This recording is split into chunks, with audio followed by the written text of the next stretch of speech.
How's it going, guys? Welcome back to Blake Check. If you're new to the channel, my name is Blake. It's nice to meet you. If you're not so new to the channel, then you will be familiar with my 2018 Tesla Model 3 Performance Stealth Edition, as well as my wife's recently delivered 2018 Model 3 Long Range Rear Wheel Drive. That's hard to say. But today's not going to be so much about these cars as it's going to be about this new accessory that I just got for my car. Sorry for spinning around so much. I'm trying to get the camera angles right. I'm still trying to get this YouTube thing down. Speaking of which, if you haven't already, be sure to subscribe to the channel. It really helps me out. But anyways, today we're going to talk about this new accessory, this Glide Sphere external speaker, and then I also want to talk to you guys about a recent recall that was issued for both of our cars. So stay tuned to the end for a little bit of a conspiracy theory. So if you haven't seen my most recent video, it'll be linked in the top right-hand corner of your screen. In that video, I did a short demo of this external speaker, but I didn't do a great job of explaining what it is and why it's useful. So as you guys know, electric vehicles don't naturally make a loud external noise, and that presents a potential hazard. So as a pedestrian, when you're walking on the sidewalk or in a crosswalk or in a parking lot, we not only use our sense of sight to determine when cars are around, but we use our sense of hearing.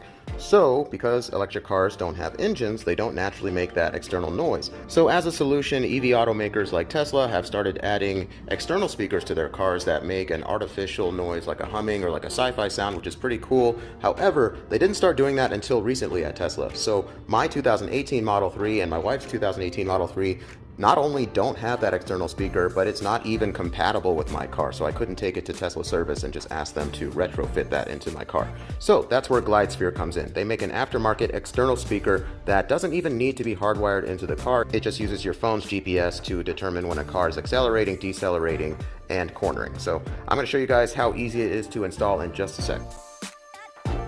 So the speaker itself is held in place with some adhesive Velcro that I've already attached to the bottom of it, so I just need to set it down and firmly press it into place. The next step is to do the same thing for the power supply, which is the 78 milliamp hour rechargeable external battery pack. That was a mouthful, but I just find it best to tuck it behind the external speaker so that it doesn't roll around at the front at all. Once that's done, I spent a little bit of time cleaning things up by hiding some of the wiring. And next, all I need to do is route this USB cable from the front trunk into the cabin of the car. And that's really not as hard as it sounds. There's a little groove in between the plastic cladding of the front and the body of the car that fits this cable perfectly. If you want to get fancy, you can detach the plastic cladding and tuck the cable underneath those tabs.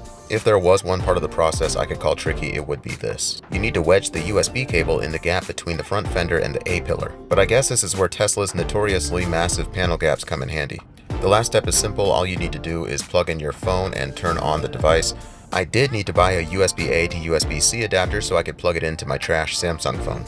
But now that's it. I just need to set it up once. Now whenever I want to turn it on, I just need to plug in my phone, turn on the Glide Sphere app, and then press this button to turn on the power supply.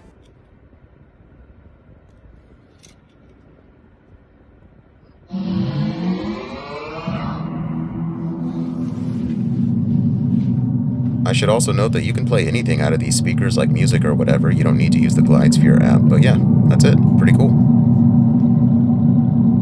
So that's really all there is to it. As you guys saw, that whole install process took me like a minute or two. At some points I was doing it one-handed, and that's not to brag, that's just to showcase how easy this thing is to put in your car and take out. So you don't lose the functionality or practicality of that front trunk. If you want to take the speaker out, it just takes probably half as long as it takes to install it. So special thanks to Glide Sphere. If you want to learn more about this external speaker, I'll have their website linked in the description below. They didn't ask me to make this video. I just thought it was super cool. And I also thought it would be a good opportunity to segue into a discussion about Tesla's most recent recalls. So if you remember at the beginning of this video, I talked about how newer Tesla models include an external speaker from factory. So that's not actually the full story. So a little bit after Tesla started including that external speaker in their newer models, Tesla rolled out a software update that allowed owners to customize the external speaker sound, kind of like what my aftermarket speaker does. So instead of Glide Sphere like my car has, Tesla's had what was called Boombox. So that was the name of the feature that allowed Tesla owners to customize the exterior speaker sound. Okay, that part is simple. What's not so simple is that because the external speaker sound was supposed to be a safety feature that alerted pedestrians, when the NHTSA learned of this, of course, they probably had some qualms because Tesla owners were driving their cars around making ice cream truck sounds, anything from that to, you know, La Cucaracha, and then some more explicit music. So you can imagine that that not only annoyed other drivers on the road, but it might have also drawn a little too much attention to Tesla's vehicles. So that part I get, and that's already been addressed via an over-the-air update. That feature has been limited so that Tesla drivers can only customize the sound under, I think, like 10 miles per hour. So it's already been fixed. My problem is that the NHTSA required Tesla to issue an official recall to make that over-the-air adjustment. So now Tesla has like a big red stamp on their vehicles that just says recall for something that really is just a software update. So that's my problem, is this just ugly term recall, which traditionally refers to cars literally being recalled and returned back to their manufacturers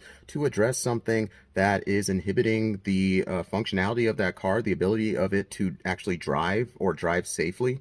Having that name be associated with something that's essentially like a game or like a feature or like a toy for these cars. So removing the Boombox feature did nothing to change the drivability of Teslas, but still there's kind of just like that big glaring word recall. And actually, I've seen this come up in places that I didn't expect to see it, like Kelly Blue Book, for instance. I check my vehicle's values there all the time, and sometimes they list recalls for vehicles as you are assessing the value of a vehicle. But just the way that they're displaying stuff like this on their website, I'll show you guys on the screen right now, just seems like a little too dramatic, especially in comparison to other, what I would consider real recalls.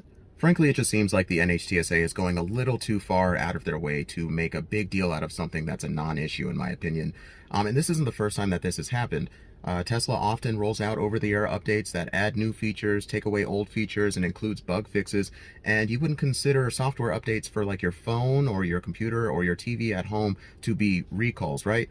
So that's where my problem is, and that's why I need to grab my tinfoil hat, because we are going to get into some conspiracy theory territory. So as some of you guys know, Missy Cummings is a current member of the NHTSA leadership, and she has been vocal about her distaste for not only Tesla, but specifically for Elon Musk.